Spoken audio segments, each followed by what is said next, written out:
Holster, draw and fire.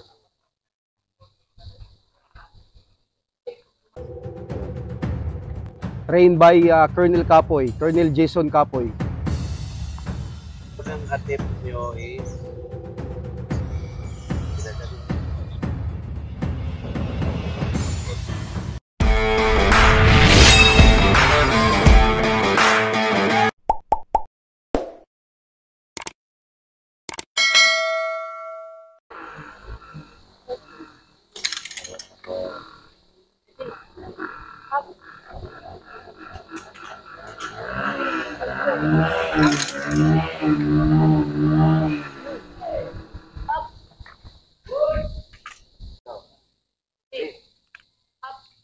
ito yun idol, ito yung tatawag na draw and fire.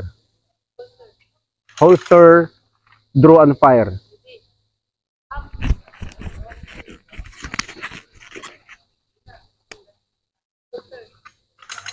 Holster, draw and fire.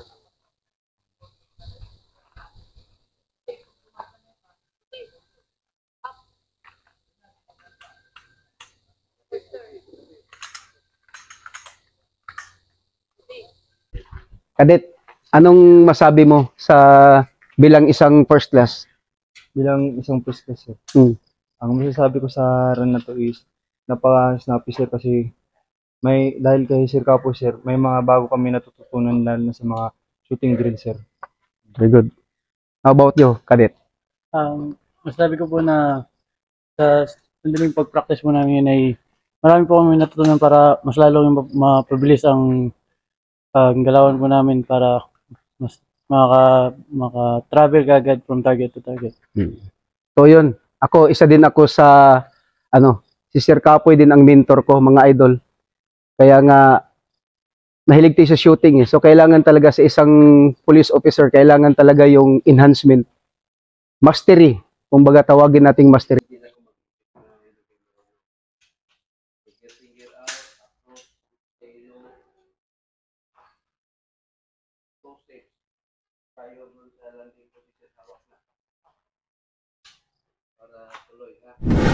Ayan, kung makita mo, nag-run sila.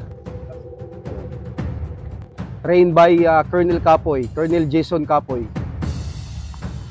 ang attempt nyo is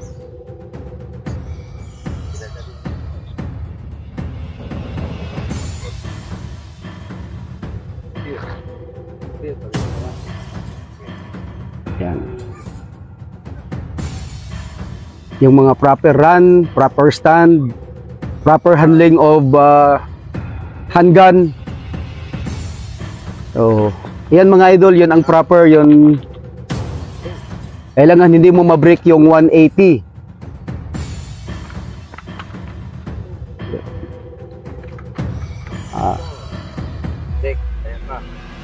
Ito yung mga ongoing nila, ito yung mga first class cadet.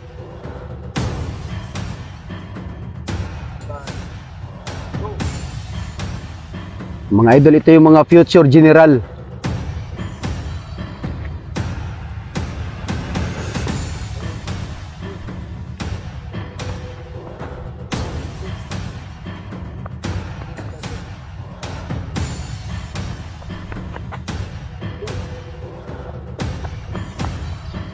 break. Drop ba? Good. Okay. Alam na. Next, ikaw. Ahead mo. Clear yung baril, ha? Stand by. Go.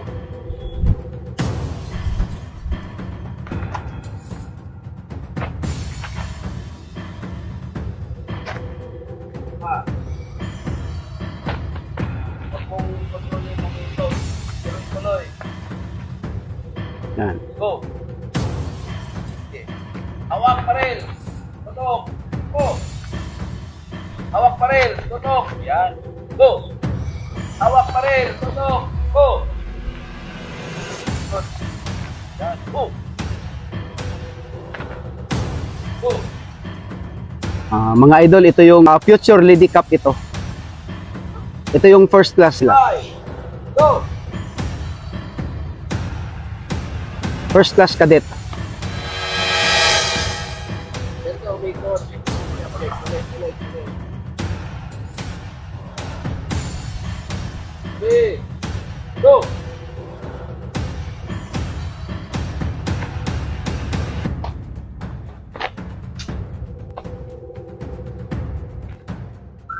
Dito tayo ngayon sa PNP Shooting Range.